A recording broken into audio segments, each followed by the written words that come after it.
Hello, good evening to all of you.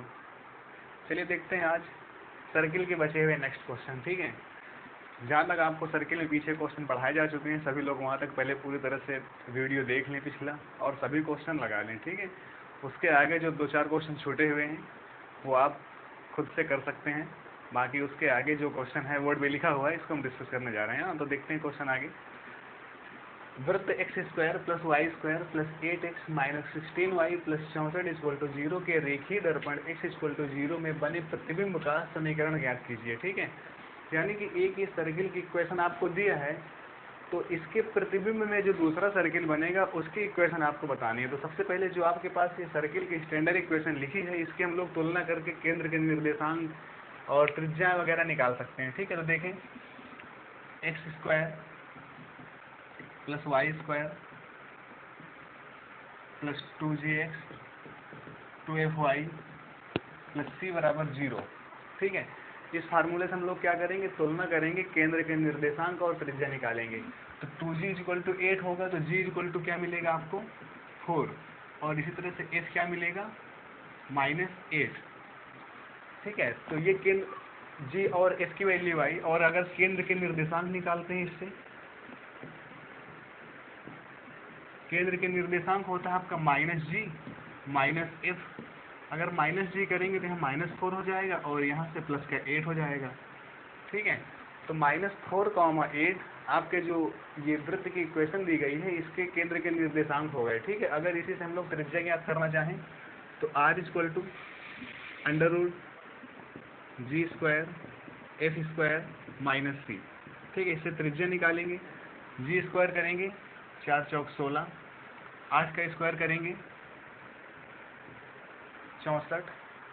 ठीक है, और माइनस c यहाँ से तुलना करेंगे तो 64 होगा। ठीक है, c 64 यहाँ पुट करेंगे, कैंसिल हो जाएगा, 16 बचेगा, बाहर निकालेंगे तो r इक्वल टू 4 मिलेगा। ठीक है, तो त्रिज्या इस वृत्त की कितनी मिली आपको 4 मिली, और केंद्र के निर्देशांक -4, 8। तो देखते हैं एक्सिस पे कहाँ पे बनेंगे।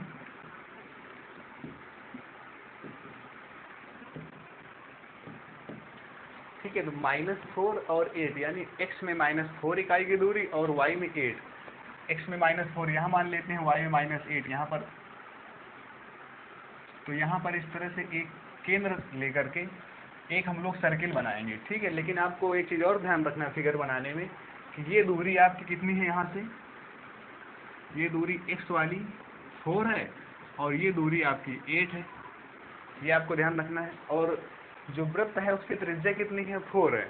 ठीक है, वृत्त की त्रिज्या आपकी 4 आई है, और जो x की ये दूरी है इधर साइड में, तो 4 इधर भी है। तो यानी यहाँ पर से जब हम लोग केंद्र मानकर एक वृत्त खींचेंगे तो इस y एक्सिस को छूता हुआ जाएगा। ठीक है, इस तरह से इधर y एक्सिस को टच करेगा। रीजन ये है क्योंकि यहाँ से जो हम लोग केंद्र लिए हैं, इसकी यहाँ से जो दूरी है 4 है त्रिज्या। ठीक है, 4 सेंटीमीटर या जो भी 4 सेंटीमीटर त्रिज्या है, और ये दूरी x की 4 है, क्योंकि इसके जो निर्देशांक हैं -4, 8 हैं। x में -4 और y में 8, माइनस प्लस निर्देशांक सेकंड कोऑर्डिनेट्स पे होते हैं, तो यहाँ पर इसलिए इस कोऑर्डिनेट्स पे ही फिगर बनेगा। ठीक है, तो क्वेश्चन में कहा इसका रेखीय दर्पण पे जो फिगर बनेगा उसकी इक्वेशन आपको बतानी है सर्किल की। ठीक है, तो ये फिगर समझ में आ चुका सभी को। अब इसका रेखीय दर्पण में देखें फिगर क्या बनेगा। ये आपकी y एक्सिस है। ठीक है, इसके जस्ट इस साइड में अगर फिगर बनाएंगे तो बिल्कुल सेम इसी तरह से फिगर बन जाएगा आपका ये। ठीक है, तो इसके निर्देशांक क्या होंगे केंद्र के। अब देखें, जितने त्रिज्या इसकी होगी, अगर दर्पण रखेंगे तो जितनी त्रिज्या इधर भी आएगी, यानी कि इस वृत्त की भी त्रिज्या r इक्वल टू 4 ही मिलेगी। ठीक है, और जितना बड़ा इधर वृत्त होगा सेम उतना बड़ा इधर होगा, यानी केंद्र के निर्देशांक भी सेम होंगे। लेकिन आपको केवल जो चतुर्थांश दिए गए हैं इनको ध्यान में रखना है कि यहाँ पर -4 और 8 होता है, सेकंड कोऑर्डिनेट्स पे माइनस प्लस होते हैं, और इस फर्स्ट कोऑर्डिनेट्स पे सारी वैल्यू पॉजिटिव होती है, यानी इसके केंद्र के निर्देशांक हो जाएंगे 4, 8।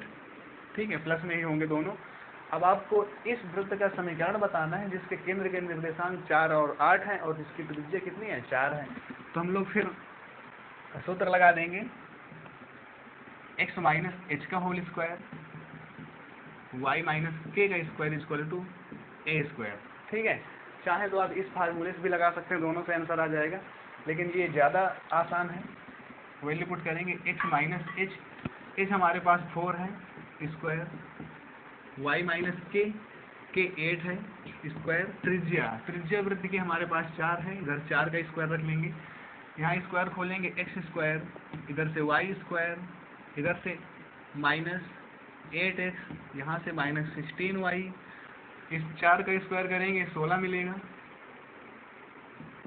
प्लस 16, और इस 8 का स्क्वायर करेंगे प्लस 64 मिलेगा, और इधर इक्वल के स्क्वायर 16 रहेगा, तो ये 16 से 16 कट जाएगा, तो आपकी जो इक्वेशन बनेगी सर्किल की x square y square minus 8x minus 16y plus 64 equal to 0। ठीक है, तो ये आपकी सर्किल की इक्वेशन प्राप्त हुई जो आपसे पूछी गई थी। तो देखें इसके आगे क्वेश्चन।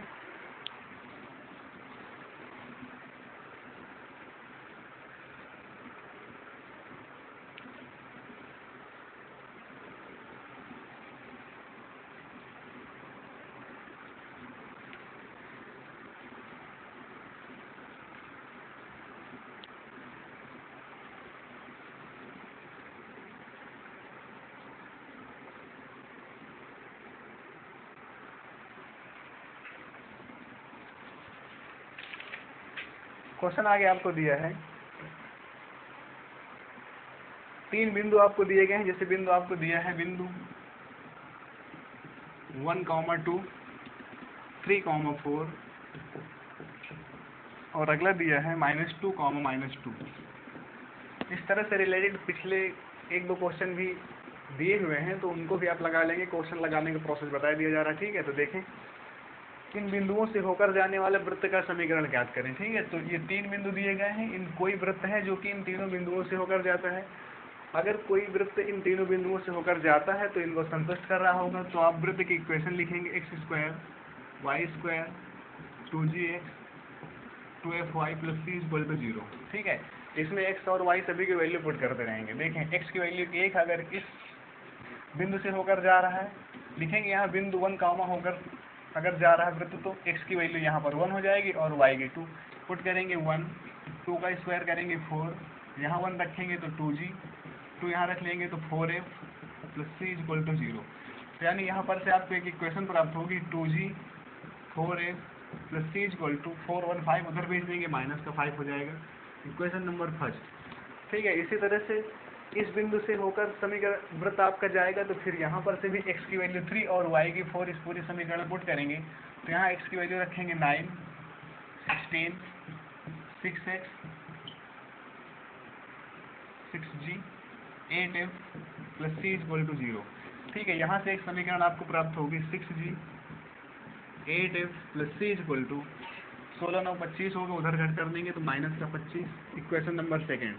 इसी तरह से यही सर्किल इस तीसरे बिंदु से होकर भी जा रहा, अगर इस बिंदु से होकर जाए तो इसको भी संतुष्ट कर रहा होगा, तो एक्स वाई की जगह ये वैल्यू पुट करेंगे, तो यहाँ एक्स वाई का स्क्वायर करेंगे, -2 का स्क्वायर 4, फिर 4, यहाँ 2g में रखेंगे तो माइनस का 4g हो जाएगा, -4f plus c equal to 0। ठीक है, तो यहाँ से आपको जो वैल्यू मिलेगी -4g -4f plus c equal to 4, 4, 8 उधर भेज देंगे तो माइनस का 8 हो जाएगी, इक्वेशन नंबर थर्ड मिल जाएगी इस तरह से।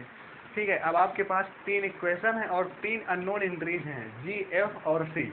ठीक है, तो किन्हीं दो को सॉल्व करेंगे तो c कैंसिल हो जाएगा, फिर तीनों की सहायता से f, g और c सभी की वैल्यू निकाल लेंगे। ठीक है, और सभी वैल्यू आने के बाद इस इक्वेशन में पुट कर लेंगे तो आपके सर्किल की इक्वेशन आ जाएगी। ठीक है, तो कैलकुलेशन आप खुद से कर लेंगे।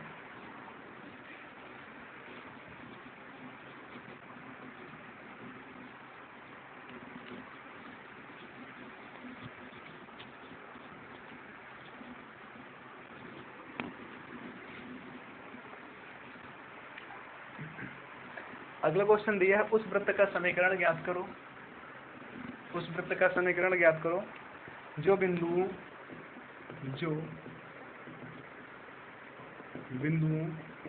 1, 0 और 0, 1 से होकर जाता है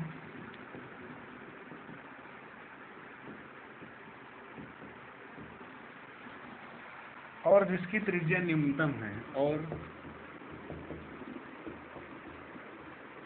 जिसकी त्रिज्या न्यूनतम है, स्मॉलेस्ट है, ठीक है। ये वर्ड आपको ध्यान रखना है, न्यूनतम, ठीक है। तो जिसकी त्रिज्या न्यूनतम है उस वृत्त का समीकरण बताना है, और केवल 2 बिंदु आपको दिए गए हैं। जैसे उसमें 3 बिंदु दिए गए थे, तीनों बिंदुओं को आपने रखा था, पूरे समीकरण प्राप्त हुई थी। 3 समीकरणें आपको मिली थी, एफ, जी और सी के फॉर्म में 3 इक्वेशनें थी। तीनों को सॉल्व करके सभी के वैल्यू निकाल के फिर इक्वेशन में रखना था, ठीक है। इसमें आपको केवल 2 बिंदु दिए गए हैं, 1,0 और 0,1।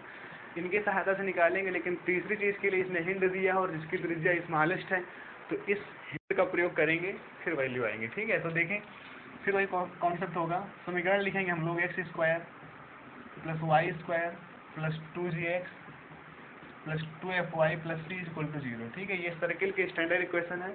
अगर बिंदु 1,0 से होकर जा रही है वृत्त की समीकरण, ठीक है, तो x की जगह 1 और y की जगह 0 पुट करेंगे। तो यहाँ पर से देखें, 1 + 0 + 2g, f वाला स्टेप तो 0 हो जाएगा, ठीक है, क्योंकि यहाँ y की जगह 0 रख देंगे, तो ये 0 हो गया, + c = 0। तो यहाँ पर से आप अगर g की वैल्यू निकालना चाहें तो 2g = -1 + c, तो नीचे कर देंगे अपान 2, ठीक है। ये दोनों 1 और c दोनों प्लस के उधर भेजेंगे, दोनों माइनस हो जाएंगे, तो माइनस कॉमन कर देंगे, तो 1 + c/2 ये g की वैल्यू मिलेगी, ठीक है। इसी तरह से अगर ये वृत्त की इक्वेशन आपके बिंदु 0,1 से होकर जाती है, ठीक है, 0,1 से होकर जाती है, तो इसके लिए प्रतिबंध x की जगह 0 और y की जगह 1 रखेंगे। इसी समीकरण में 0 + 1, अब g वाले स्टेप 0 हो जाएगा, केवल f बचेगा, 2f + c = 0, ठीक है। तो यहाँ से f की वैल्यू सॉल्व करेंगे तो -1 + c/2 प्राप्त होगा।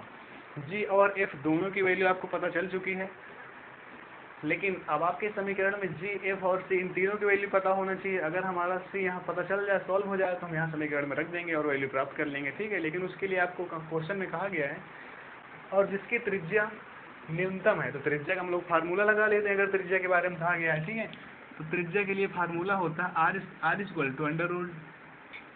√g² f² - c, ठीक है। तो त्रिज्या स्मॉलेस्ट है, इसलिए त्रिज्या का हम लोग फार्मूला लगाएंगे, और यहाँ पर से g, f और c सभी की वैल्यू पुट करेंगे। g की वैल्यू क्या है, स्क्वायर करेंगे तो माइनस हट जाएगा, 1 + c का होल स्क्वायर है, यहाँ पर से 1 + c स्क्वायर कर देते हैं डायरेक्ट, 1² c² 2c/4, ठीक है, प्लस f का स्क्वायर भी सेम यही है, 1 + c² + 2c/4 - c।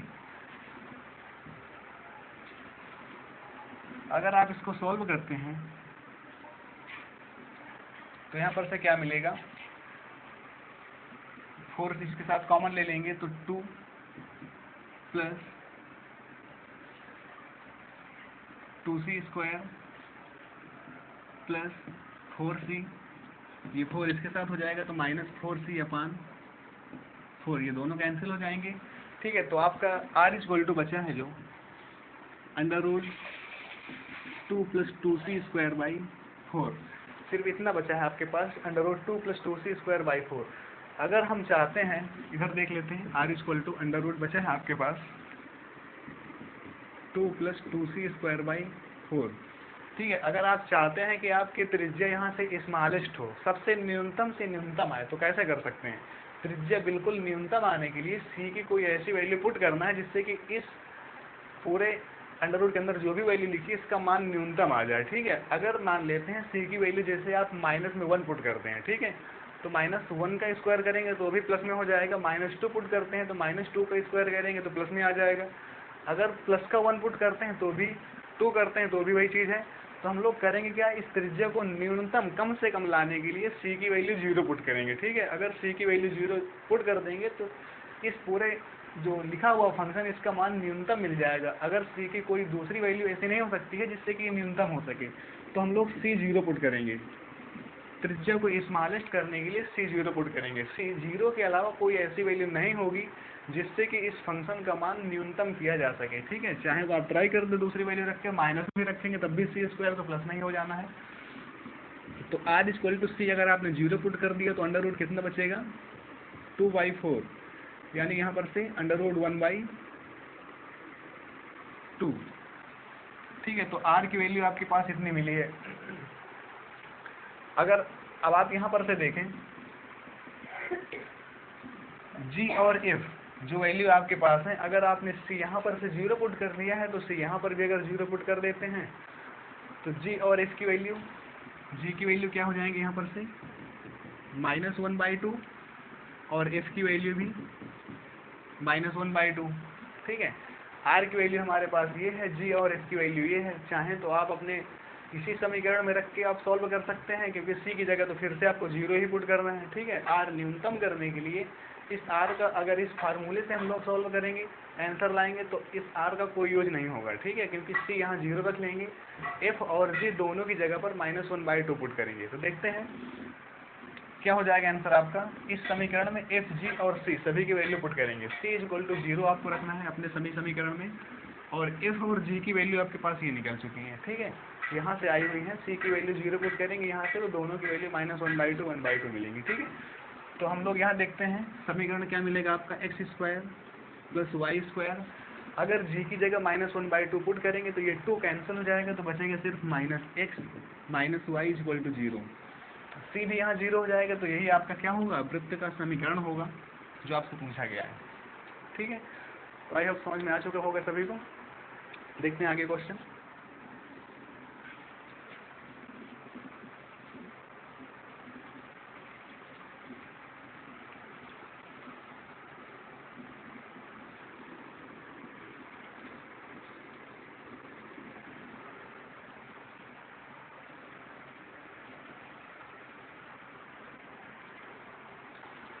एक क्वेश्चन आपका दिया है, वृत्त x² + y² = 25 में x² y² = 25, ये आपकी वृत्त की इक्वेशन है। में एक त्रिभुज PQR खींचा गया है, में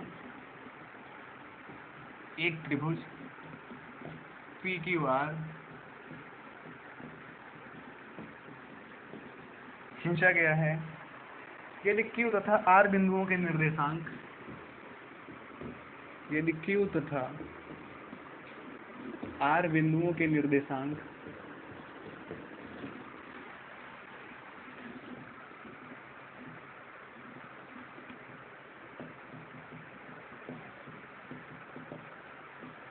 Q और R बिंदुओं के निर्देशांक आपको दिए गए हैं। निर्देशांक हैं 3, 4 एंड -4, 3।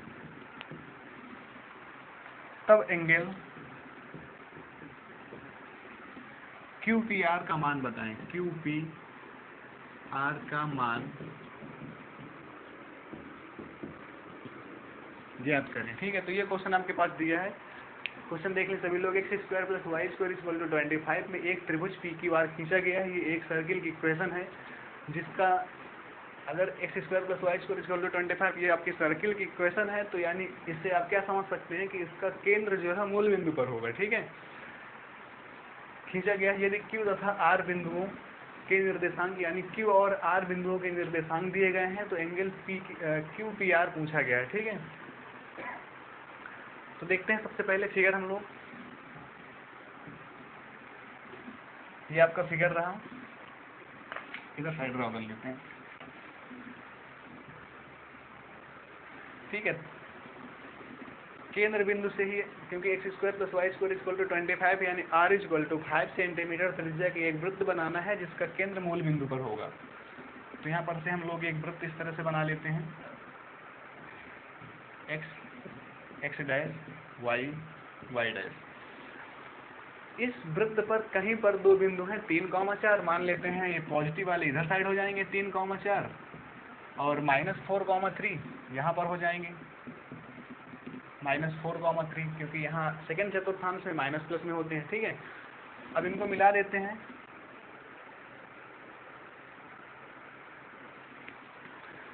-4, 3 जिस बिंदु के निर्देशांक है उसे हम लोग R नाम देंगे। ये R है -4, 3, और Q वाले के निर्देशांक है 3, 4, इसको Q नाम दिया गया। और सर्किल पर कहीं पर भी आप मान लें, पूरे सर्किल में किसी भी जगह पर एक नया बिंदु है जिसको हम लोग P नाम देंगे, ठीक है। मान लेते हैं P यहाँ पर कहीं है, इस तरह से मिला दें इसको P। तो ये आप अगर एंगल थीटा है तो इस थीटा की वैल्यू बतानी है। आपको पूछा गया है एंगल QPR, यानी ये एंगल आपसे पूछा गया है, ठीक है। तो सबसे पहले देखिए क्या करते हैं,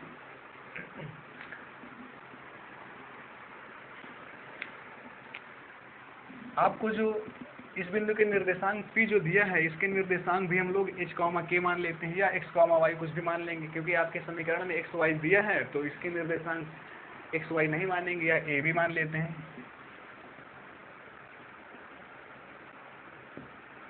स्मॉल a स्मॉल b, क्योंकि h, k आप लोगों को केंद्र के निर्देशांक पढ़ाया गया तो कंफ्यूजन ना हो, ठीक है। ये बिंदु आपको खुद से मानने हैं तो आप कुछ भी मान सकते हैं। हमने इस बिंदु के निर्देशांक a, b मान लिया, ठीक है। अब आपको पता है जो ये वृत्त की इक्वेशन है x² + y² = 25, ये जो वृत्त के समीकरण है इस पर ये बिंदु भी लाई कर रहा है a, b। ये बिंदु भी इसी वृत्त के समीकरण पर स्थित है, यानी इस समीकरण को ये बिंदु भी संतुष्ट कर रहा होगा। सबसे पहली चीज तो आप ये समझ लेंगे, ठीक है। अगर इस समीकरण को ये बिंदु संतुष्ट करेगा तो x² + y² = 25 में अगर ये बिंदु a, b से होकर जाता है तो a, b को संतुष्ट करेगा। मीन्स यहाँ वैल्यू पुट करेंगे तो a² + b² = 25 मिल जाएगा। इक्वेशन नंबर फर्स्ट बना देंगे इसको, ठीक है। अब आगे हमको क्या काम करना होगा, इस P की जो आपको रेखा दिया है और PR जो रेखा दिया है, इनकी प्रवणताएं निकालेंगे, ठीक है। लिखेंगे रेखा PQ की प्रवणता M1 = ठीक है। फार्मूला आपका क्या होता है, y2 - y1 / x2 - x1। किन्हीं भी दो बिंदुओं के बीच अगर किसी रेखा की प्रवणता निकालते हैं तो y2 - y1 / x2 - x1, ये आपका फार्मूला होता है, ठीक है। तो इन दोनों बिंदुओं के बीच की हम निकाल रहे हैं, तो यहाँ पर से क्या मान लेंगे हम लोग, किसी एक को भी x1 y1 और दूसरे को x2 y2, ठीक है। तो y यहाँ से देखते हैं b - 4 हो जाएगा और x वाले में a - 3 कर दें। ये प्रवणता हमारी इस रेखा की निकल आई। इसी तरह से हम इस रेखा की प्रवणता निकालेंगे, PR रेखा की प्रवणता, रेखा PR की प्रवणता, ठीक है। PR रेखा की प्रवणता निकालेंगे तो फिर से यही formula M2 = y2 - y1 / x2 - x1। तो यहाँ पर से क्या हो जाएगा आपका b - 3, इधर से ये y है और इधर से y3 है। a - 4 करेंगे तो यहाँ पर से आ जाएगा आपका a + 4। इस तरह से दोनों रेखाओं की आपको प्रवणता मिल गई, PQ और PR। अगर किसी त्रिभुज में दो रेखाओं की प्रवणताएं आपको पता है तो आप एक फार्मूला लगा सकते हैं, सभी लोगों ने हो सकता पढ़ा हो, tan θ =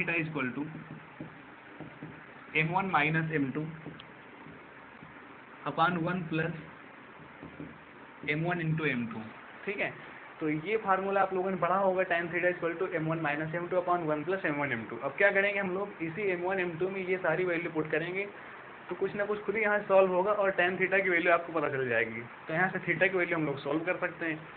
तो देखिए वैल्यू पुट करेंगे, M1 की value b - 4 / a - 3, b - 4 a - 3, ठीक है। और -M2 की वैल्यू यहाँ से ये पुट करेंगे, -b - 3 / a + 4 / 1 प्लस इन्हीं का मल्टीप्लाई होगा, b - 4 a - 3 b - 3 a + 4, ठीक है। आगे देखेंगे, अगर किसी को दिख ना रहा हो नीचे तो समझ लेंगे, M1 की वैल्यू यहाँ पर से जो बेसिकली आपने निकाली है इसी फार्मूले में यहाँ पुट की गई है, और M2 की वैल्यू यहाँ से जो ये निकाली गई है यहाँ पर ये पुट किया गया है, 1 + M1 M2 यहाँ किया गया है, ठीक है। तो देखें इसके आगे हम लोग इधर सॉल्व करेंगे, एलसीएम लेंगे यहाँ पर से, इन दोनों के एलसीएम लेंगे तो ये a - 3 a + 4 a - 3 a + 4 नीचे से दोनों कट जाएंगे, ठीक है। इसका इधर गुणा होगा, b - 4 के पास आपको लेना है a + 4 को, माइनस a - 3 के पास b - 3, ठीक है, अपान जहाँ आपका 1 लिखा था इधर एलसीएम हो के a - 3 और a + 4 यहाँ आ जाएंगे, a - 3 ए प्लस 4 माइनस ये दोनों step b minus 4 b minus 3। ठीक है, तो बस आपको अब केवल कैलकुलेशन करना है। देखिए यहाँ पर से इस बी के अंदर गुणा करेंगे तो a b minus plus 4b, b का यहाँ गुणा किया गया तो a b plus 4b minus 4a minus 16। ठीक है, इसी तरह से इन दोनों ब्रैकेट का आपस में गुणा करेंगे, माइनस ए बी आएगा, यहाँ पर से माइनस 3a आएगा, लेकिन इस माइनस की वजह से प्लस में 3a हो जाएगा। इसी तरह से 3b गुणा करेंगे तो माइनस का 3b मिलेगा, लेकिन इस माइनस की वजह से प्लस में 3b हो जाएगा। यहाँ माइनस माइनस का प्लस होगा और एक ये वाला माइनस, तो फिर से माइनस हो जाएगा 9। नीचे साइड आपको क्या मिलेगा, ए का यहाँ ए स्क्वायर हो जाएगा plus 4a minus 3a minus 12। यहाँ पर से देखते हैं बी स्क्वायर, यहाँ पर से माइनस 4b मिलेगा, लेकिन ये माइनस की वजह से प्लस में 4b हो जाएगा। 3b माइनस का होगा, लेकिन प्लस कर देंगे इस माइनस की वजह से 3b। यहाँ 2 माइनस और ये तीसरा माइनस, तो हो जाएगा आपका माइनस में 12। ठीक है,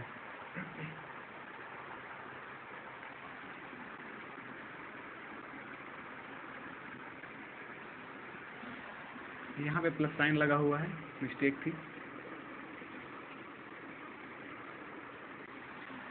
यहाँ पे प्लस साइन है, ठीक है, तो यहाँ पे प्लस होगा, नीचे गलत हो गया था। अब यहाँ पे देखिए गुणा करते हैं, plus b square minus 4b minus 3b plus 12। ठीक है, तो इतना मिलेगा आपको। गुणा करेंगे b square minus 4b minus 3b plus 12।